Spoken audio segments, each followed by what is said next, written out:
तो साथियों, हार्दिक स्वागत है हमारे YouTube चैनल पर। आज के क्लास में हम चर्चा करेंगे जो आपके गुरुत्वीय त्वरण है वह लिफ्ट संबंधित प्रश्न है। वह आपके भूमध्य रेखा पे गुरुत्वीय त्वरण का मान कितना होता है, वह समुद्री तल पे कितना होता है, वह आपके जो पृथ्वी के ध्रुव होते हैं वहाँ पे कितना होता है, और आपके लिफ्ट के ऊपर व नीचे जाने पर भार में क्या महसूस होता है, बढ़ता है या घटता है, उसके बारे में हम पूरी क्लास में और वीडियो में चर्चा करेंगे। तो जो साथी हमारे चैनल पे नए हैं वो चैनल को एक बार सब्सक्राइब ज़रूर कर देना, व बेल आइकन के बटन को दबाना ना भूले, जिससे कि पल पल की अपडेट आप तक पहुंचती रहे। और साथियों, वीडियो को शेयर व लाइक ज़रूर कर दिया करो। तो हम बात करते हैं आज जो आपके गुरुत्वाकर्षण बल के बारे में हमने कल पढ़ा था, और कल आपको 5 क्वेश्चन भी दिए गए थे। तो आज हम इन क्वेश्चनों के बारे में पढ़ेंगे। और एक बात आपसे मैं पूछना चाहता हूं कि जो क्लास का टाइम है उसको बढ़ाया जाए या यही रखा जाए, तो कमेंट बॉक्स में साथियों जवाब ज़रूर देना कि क्लास को बढ़ाना होगा या ये इतना ही टाइम रखना है। तो आप ज़रूर कमेंट बॉक्स में बताना। आपको मैं बता दूं कि आपके जो ये क्वेश्चन है डेली 5, इनमें थोड़ा सा टाइम ज़्यादा लगता है, क्योंकि 5 क्वेश्चन पिछली क्लास के सोल्व करने पड़ते हैं और 5 क्वेश्चन वो। तो आपके जो संडे का टाइम टेबल रहेगा, संडे को केवल जो आपके 50 इम्पोर्टेंट क्वेश्चन गत प्रतियोगी परीक्षाओं में पूछे गए प्रश्नों की एक ऑब्जेक्टिव टाइप क्वेश्चन आपको दिया जाएगा, एक टेस्ट सीरीज बनाई जाएगी। तो डेली वो आपके 50 क्वेश्चन है, हर 7 दिन से आपके वो 50 क्वेश्चन तैयार होते रहेंगे। जितना हमारा सिलेबस होगा उतने ही क्वेश्चन हम आगे पढ़ते रहेंगे, और जो भी इम्पोर्टेंट क्वेश्चन है वो जो आपके पीछे की परीक्षाओं में पूछे गए प्रश्न होंगे वही प्रश्न की आपको टेस्ट सीरीज बनाई जाएगी। तो संडे को सभी अपनी टेस्ट सीरीज भी दें। हम बात करते हैं हमारे जो 5 कल के क्वेश्चन दिए गए उनके बारे में। उससे पहले मैं बता दूं आपको, जब मेहनत करने के बाद भी सपने पूरे होते जब मेहनत करने के बाद भी अगर सपने पूरे नहीं होते तो रास्ते ये बदलिए सिद्धांत नहीं, क्योंकि पेड़ भी हमेशा पत्ते बदलता है, अपनी जड़ नहीं। अगर आपके सपने पूरे न हो तो आपको रास्ते बदलना है, लेकिन आपको सिद्धांत वही रखना है, क्योंकि जो पेड़ होता है वो अपने मौसम के परिवर्तन के अनुसार पत्ते बदलता है, कभी अपनी जड़ नहीं बदलता। तो हम देख लेते हैं हमारा जो पहला क्वेश्चन है उसके बारे में। ये देखिए आपका पहला क्वेश्चन, गति का प्रथम नियम किस अवधारणा को दर्शाता है? एसएससी सीजीएल 2011 में पूछा गया प्रश्न है। संवेग संरक्षण का नियम, ऊर्जा संरक्षण का नियम, जड़त्व का नियम व आवेश संरक्षण का नियम। तो आपका गति का प्रथम नियम होता है, उसका उपनाम मैंने आपको बताया था जड़त्व का नियम। संवेग संरक्षण का नियम होता है वो गति का द्वितीय नियम होता है। तो आपका ऐसा ऑप्शन सही हो जाएगा। दूसरा क्वेश्चन, यदि किसी गेंद को ऊपर ऊर्ध्वाधर फेंका जाए तो निम्नलिखित में से क्या परिवर्तित होगा? यह आपको मैंने पहले ही आपको बताया गया था। यदि किसी गेंद को ऊपर फेंका जाए तो निम्नलिखित में से अपरिवर्तित क्या रहेगा? आपका त्वरण। क्या रहेगा? त्वरण। मैंने आपको बताया था मुक्त रूप से और स्वतंत्र रूप से गिरती हुई वस्तुओं में त्वरण एक समान रहता है। ये स्वतंत्र ही हो गई गेंद। आगे हम बात करें, जब कोई दौड़ती हुई कार रुक जाती है तो यात्री आगे की ओर झुक जाते हैं। जब कोई कार अचानक रुकती है, ब्रेक लगाया जाता है, तो यात्री कहाँ झुक जाते हैं? आगे की ओर। यह एसएससी 10+2 में पूछा गया, किसके कारण? गुरुत्व शक्ति, अपकेंद्रीय शक्ति, विराम का जड़त्व है, गति का जड़त्व है। तो देखिए आपका क्या हो जाएगा? गति का जड़त्व। और विराम का जड़त्व क्या होता है कि जब गाड़ी अचानक चलती है तो यात्री कहाँ झुकता है? पीछे की ओर। तो आपका डी ऑप्शन क्या हो जाएगा? सही हो जाएगा। अगला 4 नंबर आपके क्वेश्चन है, सदिश राशि को पहचानिए। अभी ये वनपाल में आया हुआ क्वेश्चन आपको मैंने कल भी बताया था 2022 में। तो सदिश राशि क्या ताप सदिश है? नहीं अदिश है। दाब सदिश है? नहीं अदिश है। दूरी अदिश है। तो आपका ऑप्शन क्या हो जाएगा? सी। अगला आपका 5 नंबर क्वेश्चन है, व्यक्ति का पानी में तैरना किस संरक्षण पर आधारित है? व्यक्ति पानी में तैरता है वो गति के किस नियम से तैरता है? तो गति का प्रथम नियम? नहीं। गति का द्वितीय नियम? नहीं। गति का संवेग संरक्षण नियम? नहीं। गति का तृतीय नियम से व्यक्ति क्या करता है? पानी में तैरता है। ये आपके कल जो पूछे गए क्वेश्चन थे वो, ये हमने कल देखा था। आपके जी को बाहर लिया, ये गुरुत्वाकर्षण, पृथ्वी का गुरुत्वाकर्षण।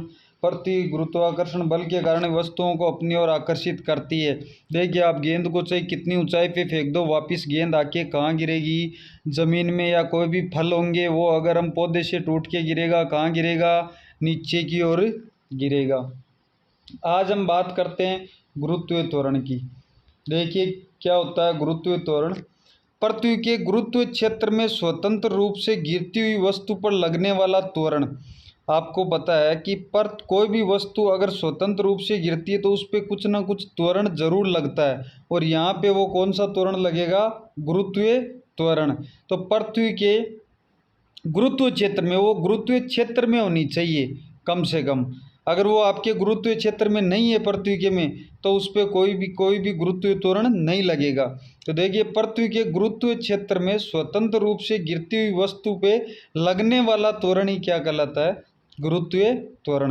कोई भी वस्तु अगर गुरुत्वीय क्षेत्र में गिर रही है तो उस पर जो त्वरण कार्य करेगा वो आपके क्या कहलाएगा, गुरुत्वीय त्वरण। गुरुत्वीय त्वरण का एसआई मात्रक। तो देखिए गुरुत्वीय त्वरण का एसआई मात्रक क्या होता है, मीटर प्रति सेकंड स्क्वायर। जो त्वरण का मात्रक होता है वही किसका होता है, गुरुत्वीय त्वरण का। ये बात आपको ध्यान में रखना है। त्वरण का जो मात्रक होगा वही किसका होगा, गुरुत्वीय त्वरण का, या न्यूटन प्रति केजी। ये मात्रक कहाँ से आया, इसके बारे में अभी हम थोड़े समय बाद में चर्चा करेंगे इसी क्लास में, ये न्यूटन प्रति केजी कैसे आया। आगे हम देख लेते हैं जी के मान में परिवर्तन। ये जो आपका गुरुत्वीय त्वरण होता है इसके मान में कहाँ कहाँ परिवर्तन होता है, यहाँ से बहुत बार एग्जाम में एक क्वेश्चन अवश्य पूछा जाता है।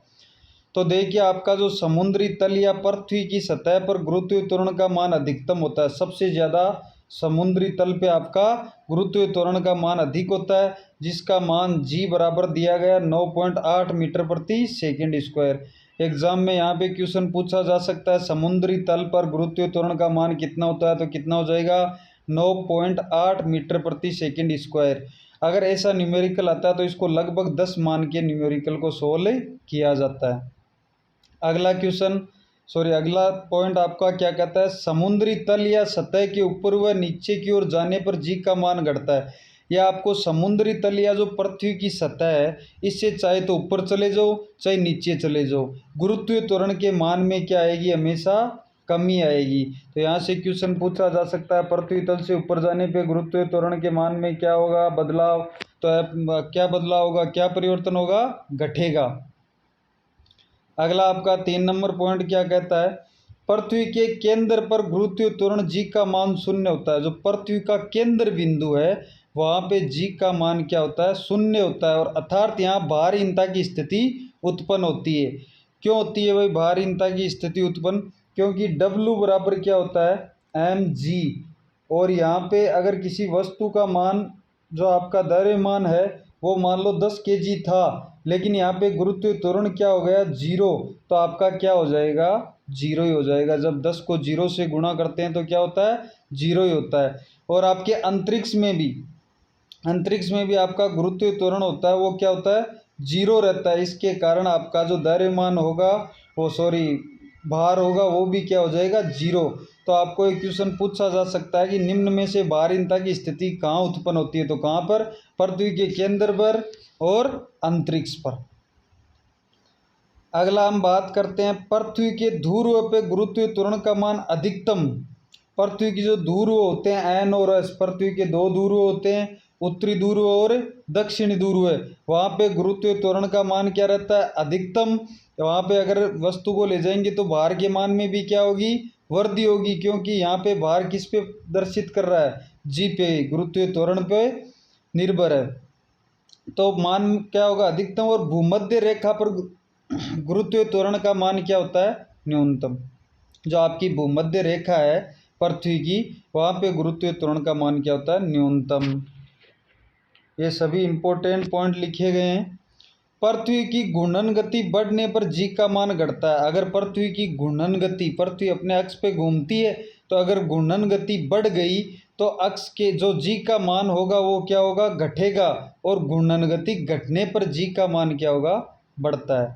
तो ये आपको क्वेश्चन पूछ सकता है कि यदि पृथ्वी अपनी घूर्णन गति बढ़ा दे तो वहाँ जी का मान क्या हो जाएगा, घट जाएगा, और घूर्णन गति घटाने पर जी के मान में क्या आ जाएगी, वृद्धि। अगर जी का मान घट रहा है तो आपका भार होगा वो भी घटेगा, और आपका घूर्णन गति घटने पर जी का मान बढ़ रहा है तो आपका भार भी क्या हो जाएगा, बढ़ जाएगा। देखिए यहाँ पे एक पॉइंट दिया गया है, यदि पृथ्वी अपनी कोणीय चाल से 17 गुना अधिक वेग से गति करती है, अगर उसकी गति है वो 17 गुना अधिक वेग से बढ़ जाए तो पृथ्वी की जो भूमध्य रेखा पर वो गुरुत्वीय त्वरण का मान क्या हो जाता है, शून्य हो जाता है घटकर। देखो यहाँ घट रहा था, और अगर ये 17 गुना अधिक कर दिया जाए तो यहाँ पे क्या हो जाएगा, गुरुत्वीय त्वरण का मान शून्य। अगर गुरुत्वीय त्वरण का मान शून्य हो गया तो जो हमारा भार होगा वो भी क्या हो जाएगा, शून्य हो जाएगा। गुरुत्वीय त्वरण जी व गुरुत्वाकर्षण नियतांक में क्या संबंध होते हैं उसके बारे में हम चर्चा करते हैं। ये हमने क्या लिखा था, F बराबर जी, जी यहाँ पे क्या है, गुरुत्वाकर्षण नियतांक, M यहाँ पे क्या आपका पृथ्वी का जो द्रव्यमान है वो, और M यहाँ पे क्या है किसी पिंड का द्रव्यमान, और R यहाँ पे क्या पृथ्वी की त्रिज्या। जब वस्तु पृथ्वी की ओर गिरती है तो वस्तु पर लगने वाला बल, जब कोई वस्तु पृथ्वी की ओर गिरती है तो उस पर क्या बल लगता है, F बराबर ma, और यहाँ पे ए की स्थान पे क्या आ जाएगा, g, क्योंकि ये गुरुत्वीय क्षेत्र में गिरेगी तो ए त्वरण जो होगा वो कौन सा हो जाएगा, गुरुत्वीय त्वरण। तो F बराबर F को मैं क्या लिख सकता हूँ, mg, क्या लिख सकता हूँ, F को मैं लिख सकता हूँ mg, m यहाँ पे क्या है द्रव्यमान, और g यहाँ पे क्या आपका गुरुत्वीय त्वरण।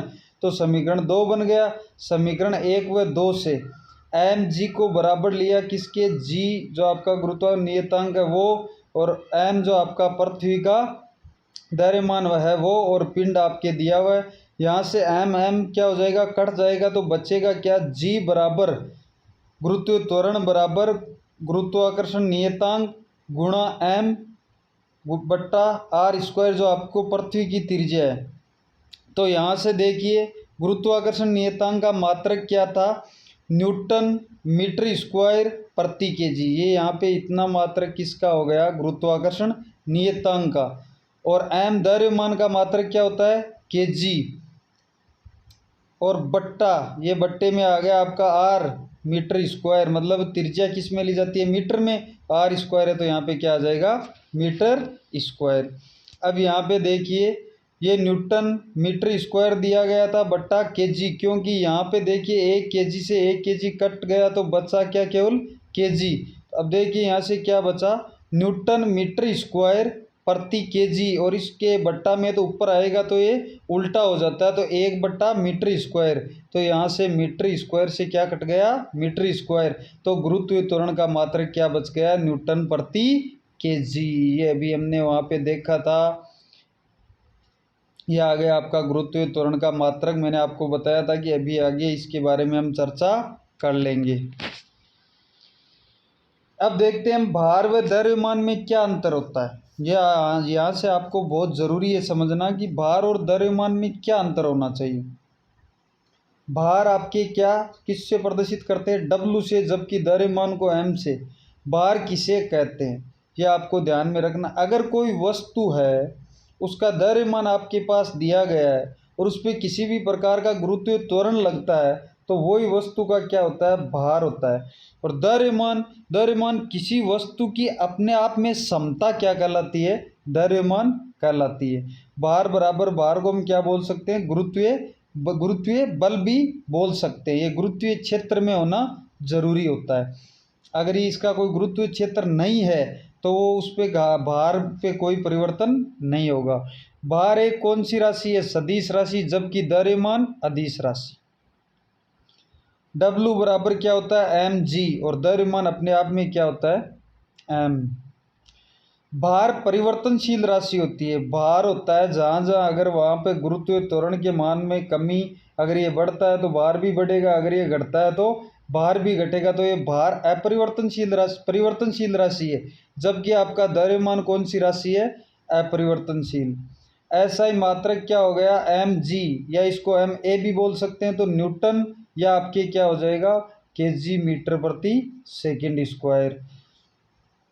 भार का, क्योंकि m यहाँ पे क्या है द्रव्यमान और g गुरुत्वीय त्वरण का मात्रक होता है मीटर प्रति सेकंड स्क्वायर। न्यूटन क्यों बोल सकते हैं? F बराबर क्या होता है ma, तो mg भी लिख सकता हूँ मैं mg। इसको mg बन गया आपके न्यूटन। क्या बन गया? न्यूटन। अगली हम बात करें द्रव्यमान का ऐसा ही मात्रक क्या होता है केजी, किलोग्राम। यहाँ केजी का पूरा नाम होगा किलोग्राम। क्या होगा? किलोग्राम। तो ऐसा ही मात्रक क्या होगा? किलोग्राम। देखिए इससे पॉइंट से बहुत बार क्वेश्चन पूछा जाता है चंद्रमा पे भार। चंद्रमा पे जो भार होता है वो पृथ्वी की भार की अपेक्षा कितना हो जाता है? 1/6 हो जाता है। जैसे अगर मान लो मैं बोल दूं कि पृथ्वी पर किसी वस्तु का भार 60 न्यूटन है, भार को आप केजी नहीं बोल सकते, केजी केवल द्रव्यमान होता है। तो चंद्रमा पे जाके कितना हो जाएगा? तो 60 का 1/6 हो जाएगा, तो कितना न्यूटन हो जाएगा? 10 न्यूटन। क्यों? क्योंकि जो चंद्रमा का गुरुत्वीय त्वरण है, जो गुरुत्वाकर्षण है, वो पृथ्वी की अपेक्षा 1/6 होता है। तो आपको यहाँ से मैं एक क्वेश्चन दे रहा हूँ, वो क्वेश्चन आप कमेंट बॉक्स में उसका जवाब ज़रूर दीजिएगा। क्वेश्चन आपका रहेगा कि आपके अगर कोई 60 केजी वस्तु है, 60 केजी की वस्तु है, तो उस पर चंद्रमा पे भार कितना होगा? क्वेश्चन को ध्यान से सुनना। 60 केजी, पृथ्वी पर 60 केजी वस्तु का जो भी द्रव्यमान है, तो चंद्रमा पे इसका भार कितना होगा? कमेंट बॉक्स में ज़रूर बताइएगा। ऊंचाई की ओर जाने पर किसी वस्तु का भार वास्तविक भार से अधिक परिवर्तित होता है। क्यों? जब हम ऊंचाई की ओर चली जाते हैं तो जी के मान में क्या आती है? कमी। तो अगर जी के मान में कमी आएगी तो वस्तु का भार होगा वो वास्तविक भार से आपका क्या हो जाएगा? अधिक प्रतीत होगा। तथा ऊंचाई से नीचे की ओर जाने पर वस्तु का भार वास्तविक भार से कम प्रतीत, ये कम केवल वास्तविक प्रतीत होगा, ऐसा नहीं बोल सकते हम कि कम हो गया, हुआ नहीं। हमको क्या होगा? प्रतीत मतलब महसूस होगा कि कम हुआ है। तो जब हम ऊंचाई की ओर जाते हैं तो आपके क्या हो जाता है? वहाँ पे गुरुत्वीय त्वरण की जगह कौन सा त्वरण काम में लग जाता है? आपके गुरुत्वीय त्वरण काम करने लग जाता है। तो ऊंचाई की ओर जाने पर किसी वस्तु का भार वास्तविक भार से क्या होगा? अधिक प्रतीत होता है। और ऊंचाई से जब हम नीचे आते हैं तो वस्तु का भार वास्तविक भार से क्या होता है? कम प्रतीत होता है। ये बहुत दोनों इम्पोर्टेंट पॉइंट है। यहाँ से हम बात करते हैं लिफ्ट से संबंधित क्वेश्चन। ये बहुत इंपॉर्टेंट क्वेश्चन है, यहाँ से एग्जाम में बहुत बार क्वेश्चन पूछे जाते हैं और इनका आपको लॉजिक ध्यान में होना चाहिए। अगर लॉजिक ध्यान में नहीं होगा तो आप इन क्वेश्चन को नहीं कर पाओगे। तो मैं आपको लॉजिक सहित ये क्वेश्चन बताऊंगा। लिफ्ट से संबंधित क्वेश्चन के बारे में हम चर्चा करते हैं। पहला पॉइंट आता है कि जब लिफ्ट ऊपर की ओर जाती है, ये एक समान त्वरण की बात हो रही है, इसका त्वरण क्या होगा? समान रहेगा तब की। जब लिफ्ट ऊपर की ओर जाती है तो वस्तु का भार अपने वास्तविक भार से अधिक प्रतीत होता है। प्रतीत मतलब हम महसूस कर सकते हैं, जबकि भार के मान में बढ़ता नहीं है वास्तविक रूप से, लेकिन ये क्या होता है? महसूस कर सकते हैं कि हमारा भार बढ़ रहा है। कब? जब लिफ्ट ऊपर की ओर जाती है। तो देखिए क्या लॉजिक लगा, वास्तविक भार से क्या होगा? अधिक प्रतीत। वास्तविक भार यहाँ पे क्या हो गया? W बराबर mg। क्या हो गया? mg। और यहाँ पे जो आपका लगने वाला जो त्वरण है वो इसके वास्तविक भार के क्या हो जाएगा? साथ में प्लस हो जाएगा। तो ये क्या हो जाएगा? mg plus ma। तो ये भार में क्या हुई? वृद्धि हुई। दूसरा, जब लिफ्ट नीचे की ओर आती है तो वास्तविक जो वस्तु का भार है वो वास्तविक भार से कम प्रतीत होता है। कम क्यों होता है?